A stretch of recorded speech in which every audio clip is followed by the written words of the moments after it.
Pride and Prejudice by Jane Austen. Chapter 53. Mr. Wickham was so perfectly satisfied with this conversation that he never again distressed himself or provoked his dear sister Elizabeth by introducing the subject of it, and she was pleased to find that she had said enough to keep him quiet. The day of his and Lydia's departure soon came, and Mrs. Bennet was forced to submit to a separation, which, as her husband by no means entered into her scheme of their all going to Newcastle, was likely to continue at least a 12-month. "Oh, my dear Lydia," she cried, "when shall we meet again?" "Oh, Lord, I don't know. Not these 2 or 3 years, perhaps. Write to me very often, my dear. As often as I can. But you know married women have never much time for writing. My sisters may write to me. They will have nothing else to do." Mr. Wickham's adieus were much more affectionate than his wife's. He smiled, looked handsome, and said many pretty things. "He is as fine a fellow," said Mr. Bennet as soon as they were out of the house, "as ever I saw. He simpers and smirks and makes love to us all. I am prodigiously proud of him. I defy even Sir William Lucas himself to produce a more valuable son-in-law." The loss of her daughter made Mrs. Bennet very dull for several days. "I often think," said she, "that there is nothing so bad as parting with one's friends. One seems so forlorn without them. This is the consequence, you see, madam, of marrying a daughter," said Elizabeth. "It must make you better satisfied that your other 4 are single. It is no such thing. Lydia does not leave me because she is married, but only because her husband's regiment happens to be so far off. If that had been nearer, she would not have gone so soon." But the spiritless condition which this event threw her into was shortly relieved, and her mind opened again to the agitation of hope by an article of news which then began to be in circulation. The housekeeper at Netherfield had received orders to prepare for the arrival of her master, who was coming down in a day or 2 to shoot there for several weeks. Mrs. Bennet was quite in the fidgets. She looked at Jane, and smiled and shook her head by turns. Well, and so Mr. Bingley is coming down, sister," for Mrs. Phillips first brought her the news. "Well, so much the better. Not that I care about it, though. He is nothing to us, you know, and I am sure I never want to see him again. But, however, he is very welcome to come to Netherfield, if he likes it. And who knows what may happen? But that is nothing to us. You know, sister, we agreed long ago never to mention a word about it. And so, is it quite certain he is coming?" "You may depend on it," replied the other, "for Mrs. Nichols was in Meryton last night. I saw her passing by, and went out myself on purpose to know the truth of it, and she told me that it was certain true. He comes down on Thursday at the latest, very likely on Wednesday. She was going to the butcher's, she told me, on purpose to order in some meat on Wednesday, and she has got 3 couple of ducks just fit to be killed." Miss Bennet had not been able to hear of his coming without changing color. It was many months since she had mentioned his name to Elizabeth, but now, as soon as they were alone together, she said, "I saw you look at me today, Lizzie, when my aunt told us of the present report, and I know I appeared distressed. But don't imagine it was from any silly cause. I was only confused for the moment, because I felt that I should be looked at. I do assure you that the news does not affect me either with pleasure or pain. I am glad of one thing, that he comes alone, because we shall see the less of him. Not that I am afraid of myself, but I dread other people's remarks." Elizabeth did not know what to make of it. Had she not seen him in Derbyshire, she might have supposed him capable of coming there with no other view than what was acknowledged, but she still thought him partial to Jane, and she wavered as to the greater probability of his coming there with his friend's permission, or being bold enough to come without it. Yet it is hard, she sometimes thought, that this poor man cannot come to a house which he has legally hired, without raising all the speculation. I will leave him to himself." In spite of what her sister declared and really believed to be her feelings in the expectation of his arrival, Elizabeth could easily perceive that her spirits were affected by it. They were more disturbed, more unequal than she had often seen them. The subject which had been so warmly canvassed between their parents about a 12-month ago was now brought forward again.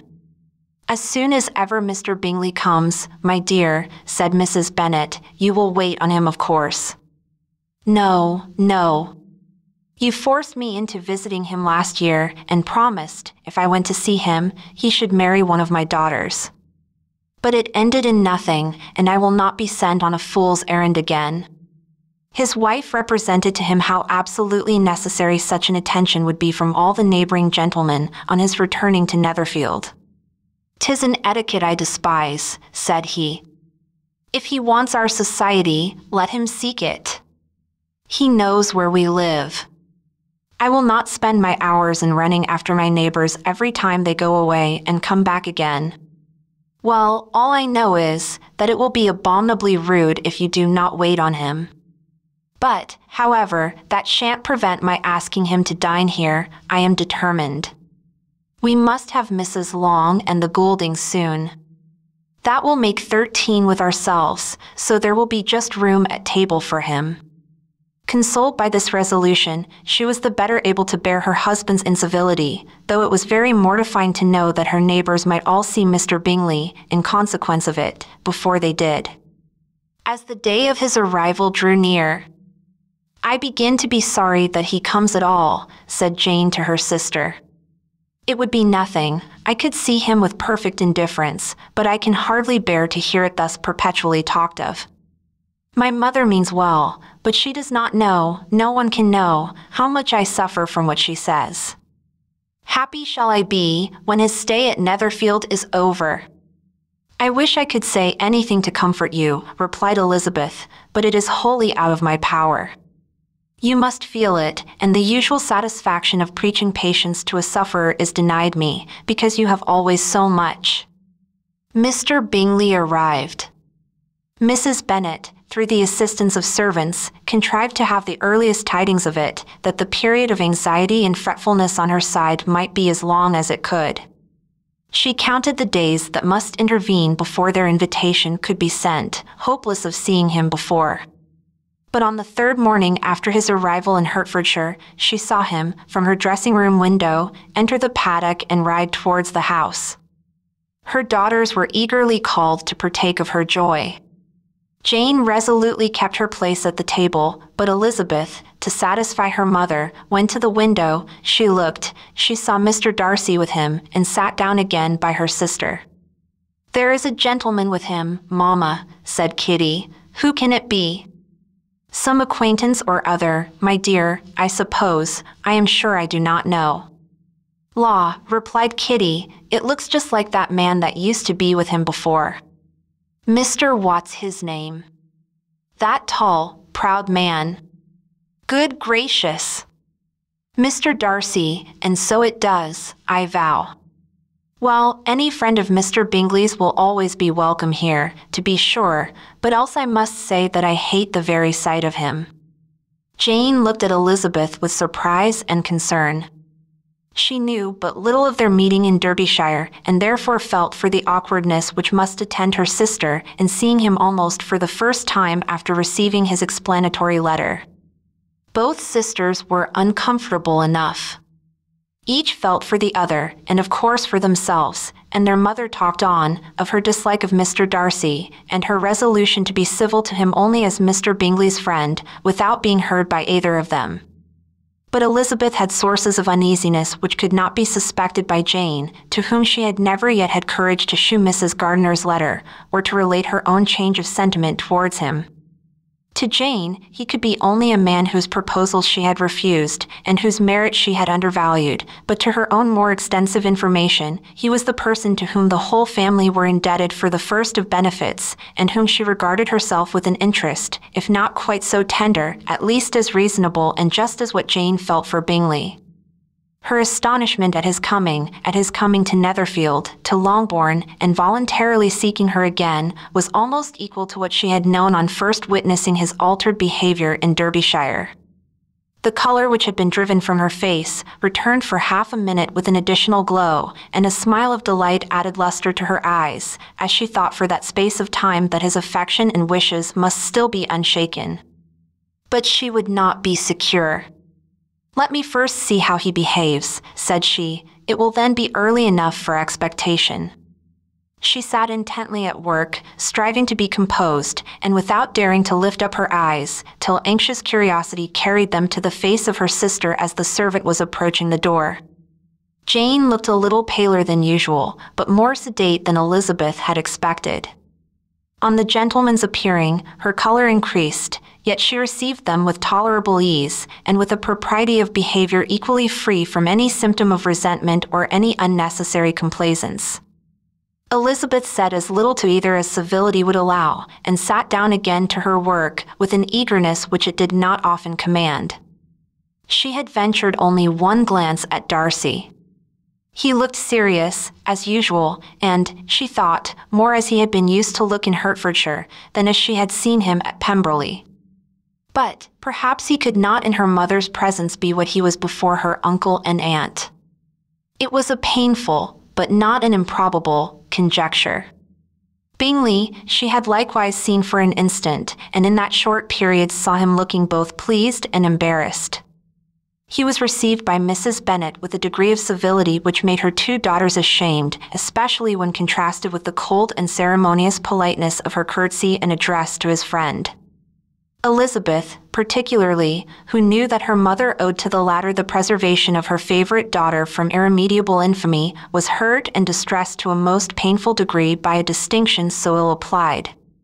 Darcy, after inquiring of her how Mr. and Mrs. Gardiner did, a question which she could not answer without confusion, said scarcely anything. He was not seated by her, perhaps that was the reason of his silence, but it had not been so in Derbyshire. There he had talked to her friends, when he could not to herself. But now several minutes elapsed without bringing the sound of his voice, and when occasionally, unable to resist the impulse of curiosity, she raised her eyes to his face, she as often found him looking at Jane as at herself, and frequently on no object but the ground. More thoughtfulness and less anxiety to please than when they last met were plainly expressed. She was disappointed and angry with herself for being so. "Could I expect it to be otherwise?" said she. "Yet why did he come?" She was in no humor for conversation with anyone but himself, and to him she had hardly courage to speak. She inquired after his sister, but could do no more. "It is a long time, Mr. Bingley, since you went away," said Mrs. Bennet. He readily agreed to it. "I began to be afraid you would never come back again. People did say you meant to quit the place entirely at Michaelmas, but, however, I hope it is not true. A great many changes have happened in the neighborhood since you went away. Miss Lucas is married and settled, and one of my own daughters. I suppose you have heard of it. Indeed, you must have seen it in the papers. It was in the Times and the Courier, I know, though it was not put in as it ought to be. It was only said, lately, George Wickham esq to Miss Lydia Bennet, without there being a syllable said of her father, or the place where she lived, or anything. It was my brother Gardiner's drawing up too, and I wonder how he came to make such an awkward business of it." "Did you see it?" Bingley replied that he did, and made his congratulations. Elizabeth dared not lift up her eyes. How Mr. Darcy looked, therefore, she could not tell.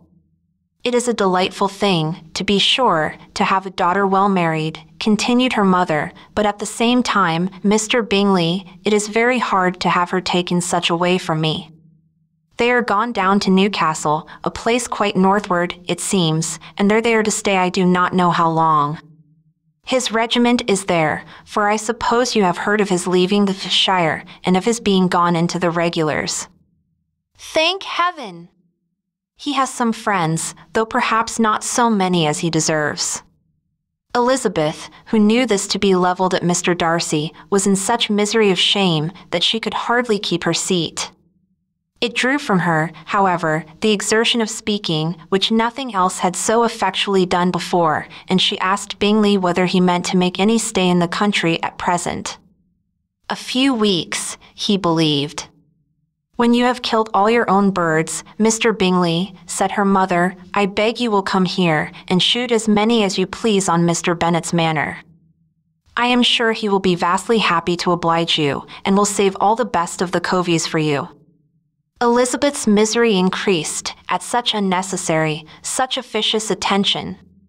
Were the same fair prospect to arise at present as had flattered them a year ago, everything, she was persuaded, would be hastening to the same vexatious conclusion. At that instant, she felt that years of happiness could not make Jane or herself amends for moments of such painful confusion. The first wish of my heart, said she to herself, is never more to be in company with either of them. Their society can afford no pleasure that will atone for such wretchedness as this. Let me never see either one or the other again. Yet the misery, for which years of happiness were to offer no compensation, received soon afterwards material relief from observing how much the beauty of her sister rekindled the admiration of her former lover. When first he came in, he had spoken to her but little, but every 5 minutes seemed to be giving her more of his attention. He found her as handsome as she had been last year, as good-natured, and as unaffected, though not quite so chatty. Jane was anxious that no difference should be perceived in her at all, and was really persuaded that she talked as much as ever. But her mind was so busily engaged that she did not always know when she was silent. When the gentleman rose to go away, Mrs. Bennet was mindful of her intended civility, and they were invited and engaged to dine at Longbourn in a few days' time. You are quite a visit in my debt, Mr. Bingley, she added, for when you went to town last winter, you promised to take a family dinner with us, as soon as you returned. I have not forgot, you see, and I assure you, I was very much disappointed that you did not come back and keep your engagement. Bingley looked a little silly at this reflection, and said something of his concern at having been prevented by business. They then went away. Mrs. Bennet had been strongly inclined to ask them to stay and dine there that day, but, though she always kept a very good table, she did not think anything less than 2 courses could be good enough for a man on whom she had such anxious designs, or satisfy the appetite and pride of one who had 10,000 a year.